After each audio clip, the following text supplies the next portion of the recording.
Hey guys, and welcome to Petrol Ped, and welcome to Hendy Lotus in Eastleigh. Now, it's safe to say that Lotus are going through a huge transformation over the last few years, whether it's incredible road cars like the Emira or the simply epic Avaya all-electric hypercar. But I went to the launch of a car that for many people is quite challenging for the Lotus brand. One of these, the Eletre. An all-electric SUV from Lotus, a car that weighs 2.5 tons. Colin Chapman was famed for saying all we added was lightness. How can a car of this size and this scale be associated with a brand that's famous for lightweight, nimble sports cars? Well, the guys at Hendy got in touch and said, I think it's about time you experienced Eletre. So for the next 2 days, I have an Eletre at my disposal. I'm going to talk to you in this video about the range, not the range of the car, but the range of Eletras, all of the various tech, the different performance variants, but they've given me the Eletre R. 2.5 tons it may be, but it has over 900 horsepower. And I want to ask a simple question. Can it be considered within the same stable as something like this beautiful Emira, a total, utter sports car? I think the next couple of days are going to be very, very exciting.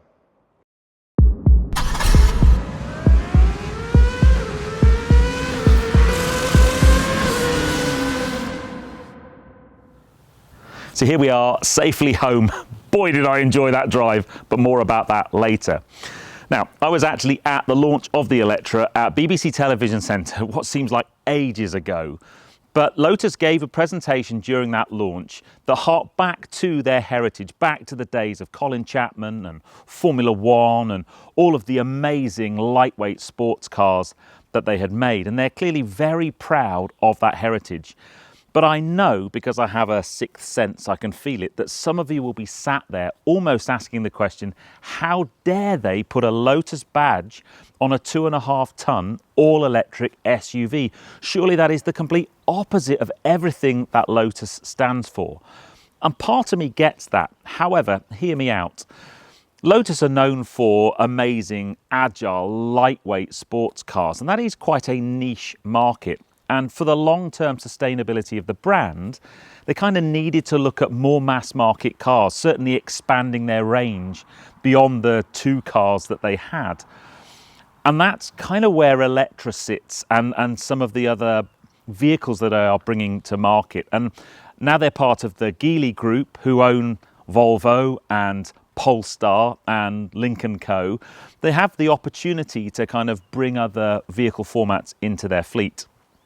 I do, however, have a much bigger concern for Lotus, one that keeps me awake at night. How are they going to think up more car names that begin with an E?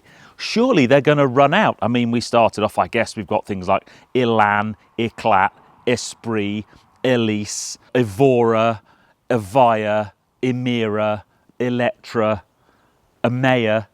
They're all very confusing and I get them interlinked and intermixed up. But yeah, I think that's a bigger concern for them, to be honest. So yes, this car, I know, flies in the face of what many of you think Lotus should be. However, I'm going to approach this with a blank sheet of paper. I'm going to try and look at this car on its merits for what it is, and then try and get my head around how it sits within the Lotus family. So first up, let's talk about what it is. Let's get the obvious stuff out the way first. It's a big all-electric SUV, and there are 3 different variants of Eletre: the Eletre, the Eletre S and the Eletre R. But all 3 versions of Eletre share the same battery pack, and it's huge. 112 kilowatt hour battery pack. That battery pack alone weighs 650 kilograms. That's way more than the original Lotus 7. So they're not light cars by any means, but with a battery pack that weighs 650 kilos, I think actually the end weight of the car is quite impressive. The lighter of the cars, that's the Eletre, is just under 2.5 tons, and the most heavy is the R, which is just over 2.6 tons. Powertrain wise, the Eletre and the Eletre S both have 4-wheel drive, twin motor setup. There's a 300 horsepower motor on the front axle and a 300 horsepower motor on the rear axle, giving a total of 600 horsepower. And that will get this car from 0 to 62 in about 4.5 seconds. The R has an upgraded rear motor. It's a little bit heavier, 600 horsepower combined with 300 horsepower on the front axle. That gives a total power output of 900 horsepower. Well, 905 bhp to be precise, and that means this car will get from 0 to 62 in just 2.9 seconds. I think we're going to have to put that one to the test. This car is all about airflow management. The amount of aero working on this car is incredible, and it kind of all starts here. There are active aero cooling vents just here that open up when you start the car, and then there's a vent that comes in here and comes out of here and then goes down the side of the body and then along the side and then up round the back of the car. It's totally aero, this car. It's a beautiful thing. You can walk around it and always find bits of detail and things you haven't seen before, and you know, like Adrian knew, we almost watch the air flowing over the car. Now I really do like the rear view of the Eletre. You can see loads of aero work. You've got these two little winglets coming out, you've got the kind of sensors and rear parking cameras and stuff there. On this R model you've got this little carbon lip spoiler and then this active aero spoiler that comes up at speed. And then if we come around here we can see just more aero. There's a big old hole in there. I get my whole arm in there coming up from the rear wheel well, and then these little vents that come down, and the air's really following the side of the car up through here, up out the back of the car, just to get that beautiful slippery kind of low drag coefficient that you would want from a car like this. Now this car is also one of the first cars in the UK to have level 4 autonomous driving. Now when you go into that mode through a control on the steering wheel, this little cover here reveals a LIDAR camera on both wings, and also up here a LIDAR camera pops out from just above the windscreen. The only downside of that is when it is out, this car does kind of resemble a taxi, but then the Geely Group also own the electric taxi company that make the black cabs in London. So as well as the LIDAR sensors here, even more cameras, little blind spot camera there. And then this R is on the 23-inch wheel. What is it with me and cars recently with 23-inch wheels? But interestingly, if you choose this largest wheel option, that does have a detrimental effect on the ultimate range of the car. But if you want ultimate range, don't opt for the 23-inch wheel because you'll lose out a little bit. However, it does make the car look really good.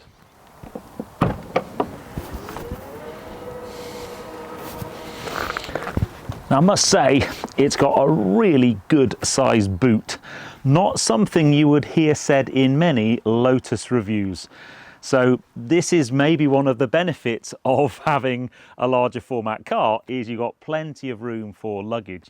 There is a front boot, but really it's more cable storage. There's I don't think you could really get a bag in there. It's disappointing because the whole point about an EV with a skateboard design is you should have a bit more room to package things smartly and allow some extra storage at the front, a la Tesla, I guess, but not in this car. There isn't really a front boot of any great note, but the rear boot is a really good size.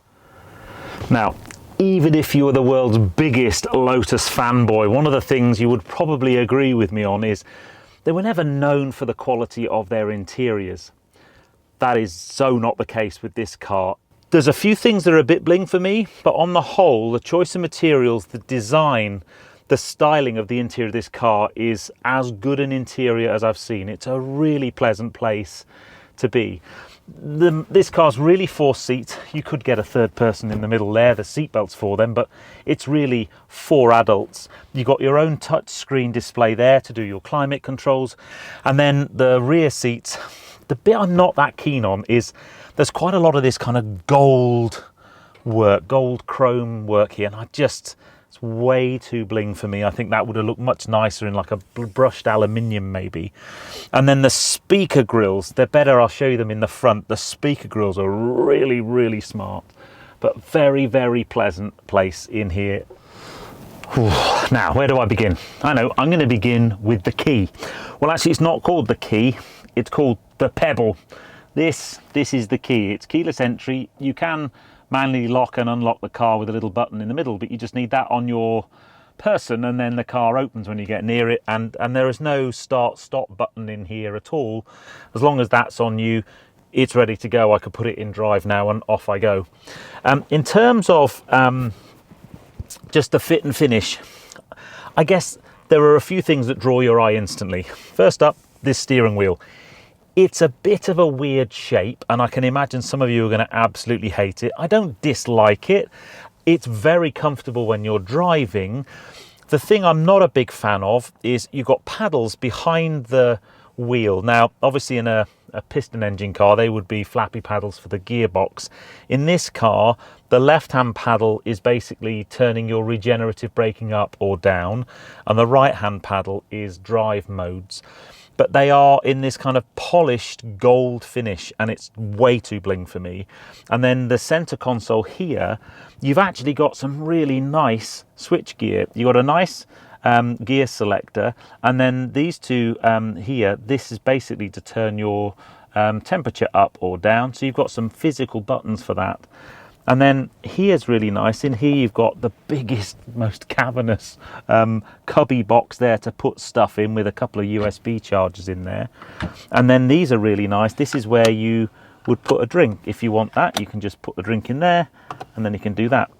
Couple of things. Firstly, these are finished in silver and these are finished in gold, and they're literally a couple of inches apart from each other. I don't get that at all. I think these would look much better in a brushed aluminium, like I said, a bit like the back, and the same here, but that's just personal preference. There's a charge mat just here for your phone. My only criticism of that would be it needs to either have a more tactile surface to hold your phone in place, or a lip around it, because this car is so fast and the G's you pull are so much, whether that's going around the corner or accelerating and decelerating, is your phone moves around quite a lot on there when you're driving in a spirited fashion. You've then got this big screen. Now, it is lots and lots of functionality on here, and it's all touch screen, and lots of you are going to absolutely hate that. At the moment, as far as I'm aware, correct me in the comments if I'm wrong, at the moment it's not supporting Apple CarPlay and Android Auto, but there is a software update coming from Lotus to support that very soon. However, the native sat-nav and the native functions seem to be really, really good. It does have some annoying bongs, so you have to go into this, you have to go to safety, you have to go to lane assist off and say yes, and you have to go to automatic speed limit off and say yes every time you get in the car, which is really annoying. But that's not a Lotus thing, that's an everybody thing. And then the final thing before we get driving is these seat belts are ace. Talk about Team Lotus colours. I don't know how long they would stay that nice and clean, but I really, really like those. Before we get driving, as I look out over here, yes, I've got a big screen here, but I've got a really nice strip display there with all my key bits of information on, and a really good head-up display out of the front windscreen. Drive mode wise, the R has off-road, it has a range mode, a tour mode, a sport mode, an individual mode, and track mode. So we'll step through some of those when we're out driving, but this car, I think the next thing we need to talk about is can it persuade some of the Lotus fans over that badge deserves to be sat on this steering wheel in a 2.5 ton all-electric SUV.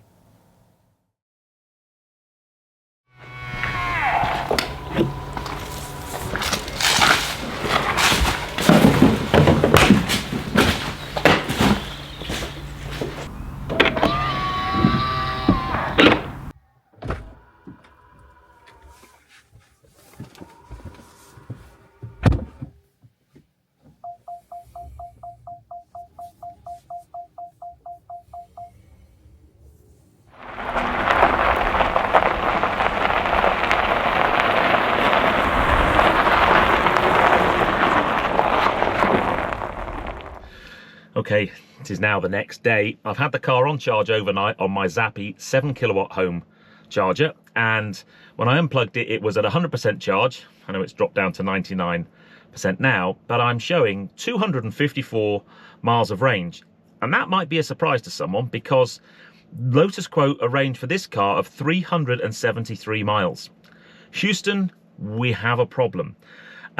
News for you folks, you're not going to get 373 miles out of this car on a full charge if you drive it enthusiastically like this car is meant to be driven. Now, I'm going to try and break this down and explain to the non-EV audience, and the EV audience will probably understand exactly what I'm saying. So, very simple maths. One of the ways that you can judge efficiency in an electric car is by a number called miles per kilowatt hour.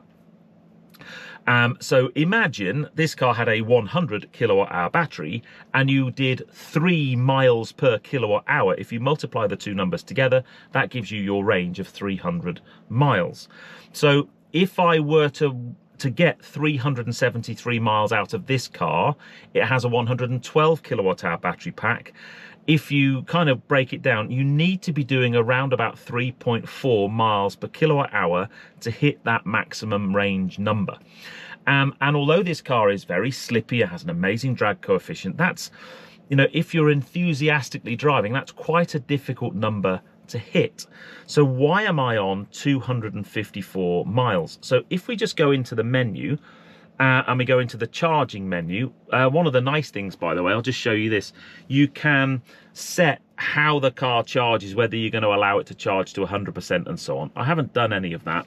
I've just let it charge to 100%. But if we go down into the trip information, so this isn't all the miles I've done in the car, but for the last 358 miles, we can see there we've got 358 miles with an average speed of 22.8 miles per hour, and then an average consumption of 58.6 kilowatt hours per 100 miles, which is another way of explaining efficiency. I think it's a less used one, so I needed to do a little bit of conversion. If you convert that into miles per kilowatt hour, then it comes out at 1.7, which is half what you would need to be doing to hit the maximum range of the car. And the simple reason for that, it's no different to a petrol or diesel car. The harder you push on the throttle, the heavier your right foot, if you like, the more power you are going to consume. If you drive in an efficient manner, in one of the range modes, or you don't push the throttle so hard, you don't drive at anything beyond 50 or 60 miles an hour, that number is going to increase. Now, I was driving quite enthusiastically yesterday. I was doing some filming and some drone work and so on. So I kind of knew I would eat into the range. When I picked the car up, it was showing over 300 miles and it wasn't a full charge. It was at sort of 85% or so. So the takeaway from that is the range is very disappointing if you're driving it like you would expect to drive a Lotus. However, it's not a great surprise, really. I mean, there's only so many things you can do to make a car efficient. I do think, though, that in order to get that range, 3 to 3.5 miles per kilowatt hour is a doable number in this car, but not when you're driving it enthusiastically. And I know some of you with some electric cars, especially some of the older ones, the less powerful ones, you're going to get a better efficiency. But again, I go back to the comparison with an internal combustion engine car. You know, when you have an internal combustion engine car that's producing 600 or 700 horsepower, you're going to be getting, I don't know, 15 miles to the gallon. If it's only 150 horsepower, you're going to be getting 40 or 50 miles to the gallon. It's exactly the same with an EV. This is a performance EV, therefore that efficiency number is going to be much lower. But I have a big problem with the quoted, and it will be a WLTP number, but WLTP tests for me are just so unrealistic. I don't think Lotus do themselves any favors by quoting 373 miles, because you're not going to get it. 300, maybe. Drive it more enthusiastically, you're going to be looking at 250. And then to chuck into the mix, it's quite, well, relatively warm. It's like 7 or 8 degrees. If it was colder, if it was low single figures or even minus Celsius, 5 degrees under, you're going to get even less than that, because the cold weather affects the battery efficiency as well. Anyway, enough of the boring stuff. I've done the range. Very disappointing, but not to be unexpected. Let's go and see just how that energy is used up, because this car is quite dramatic when you drive it enthusiastically. Now then, much as you want to drive like a lunatic every time you get in this car, I'm going to start off being sensible in range mode. I've just been talking about the fact that the more you drive this car aggressively, the more that eats into your range. Well, if you want to drive economically, you drive in range mode, and it really does back the throttle mapping off quite a lot, so it doesn't feel like an intimidating 900 horsepower car at all. It's still rapid, don't get me wrong, but this is the kind of mode that you would be in if you were, you know, on a normal drive. It's worth noting as well, I know I've just had a go at the range, but this car's also based on an 800 volt architecture, which means it's able to deal with the very fastest types of chargers. And although I've said, you know, you could get maybe 250 to 300 miles, that's long enough for most people before they need to take a break. And then the really game-changing bit about the 800 volt architecture cars, and you'd put things like Porsche Taycan in that category as well, is that they rapid charge really quickly. So within half an hour, 40 minutes, you're going to get that battery pack up with plenty of range to get going on your way. So I know everybody has this thing about range with electric cars, and I've just had a go at this car for not having 373 miles of range like Lotus says, but the rapid charging means that it's a much more livable with proposition. In range mode though, it is it's a nice relaxed place to be. The suspension's nice and soft, and it smooths out all the bumps, even though this car is riding on 23-inch wheels. And if you went for the smaller wheel option, the standard wheel, you're going to get a better range as well, remember. I just used the right hand paddle to go up into Tour. Tour mode is just a little bit more sprightly. I've straight away got more of a throttle response and a more punchy car underneath me. And then if you go up into Sport mode, again the throttle mapping changes. You've got access to all the power still, but it's just more instant and straight away on the throttle. The bolsters in the seats expand and kind of hug your body, and suddenly you feel like you're in a different car. You feel like you're in a car that has a lot more go and a lot more horsepower. You feel like you're in a Lotus, and you start to just push on a little bit, and the car starts to flow in the corners and across the road surface, and suddenly you start thinking, actually, maybe I'm not that bothered about range. Let's just start to put this car into a corner, very little body roll out the corner, and you start to accelerate away, and boy is this car rapid. Wowzers.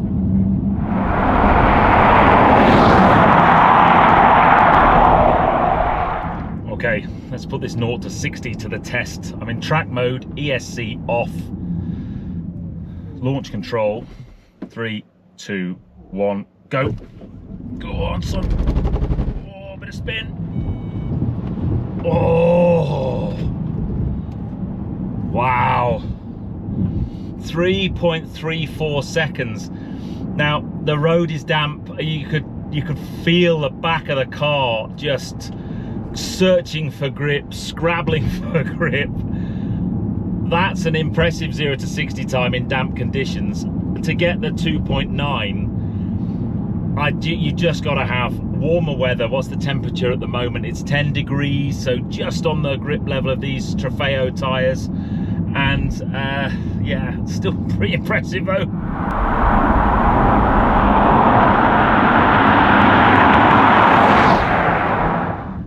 Okay, time to demonstrate how to get under 2 miles per kilowatt hour. Sport mode for me is where it's at in this car. The track mode I find just too harsh. The suspension's very firm, the throttle mapping is pretty sharp, and probably why it's called track mode, right? It just doesn't really sit on the road. I'd love to try it on track. And then there is an individual setting where you can go in and tweak everything yourself. But honestly, I found sport mode right there for me. So let's push on. First thing, the car has rear wheel steering, so it just shortens the wheelbase a little bit and instantly feels way more nimble than a 2.5 ton SUV. The brakes are excellent.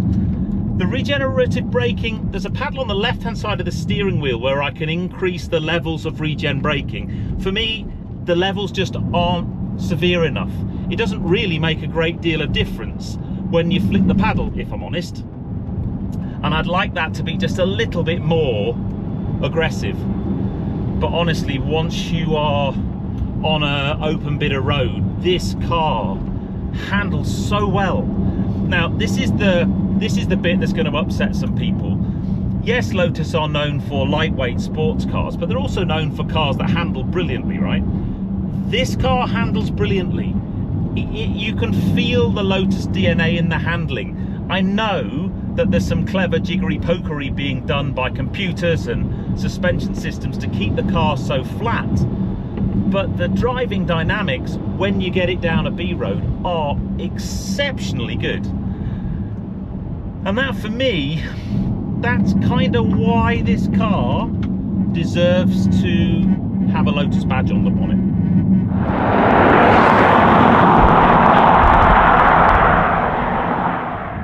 Are there any downsides? Well, there is one. I'm just going to demonstrate it. There's an active Aero spoiler on the back of this car. I don't know whether I'll be able to pick it up with my microphones. But if I drop down to slow down,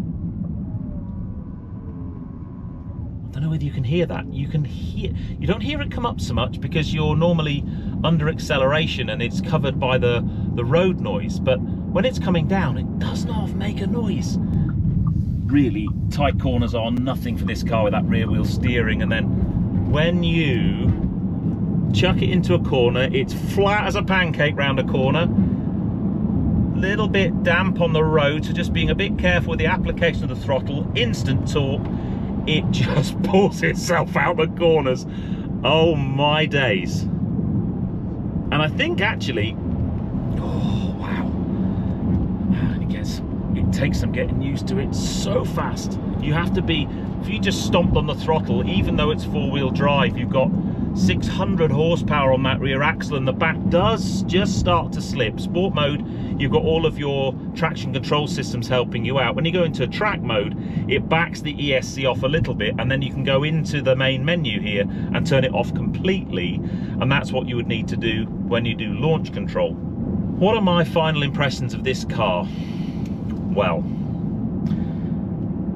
I know that many people think that this car shouldn't have a Lotus badge, and I am actually not one of them. For me, having a car like this, a more mass market car, will secure the future, or hopefully secure the future, of the Lotus brand. And there is an argument to say, without cars like this, you're not going to get things like Emira.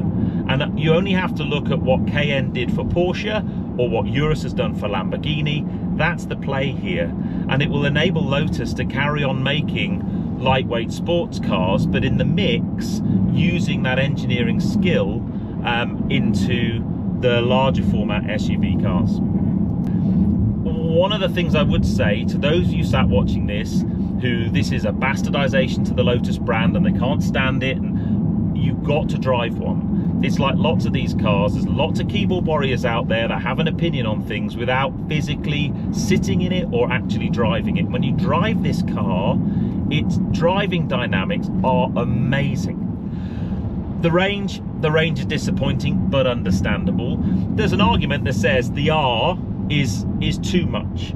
I can honestly think if you bought an Eletre base, not even the S, just the base, they start from £90,000. That's still 600 horsepower, which the last time I checked is still a lot, and probably more than anybody needs. So the R is a bit of vanity piece, really. It's a very good vanity piece, but do you really need that kind of power?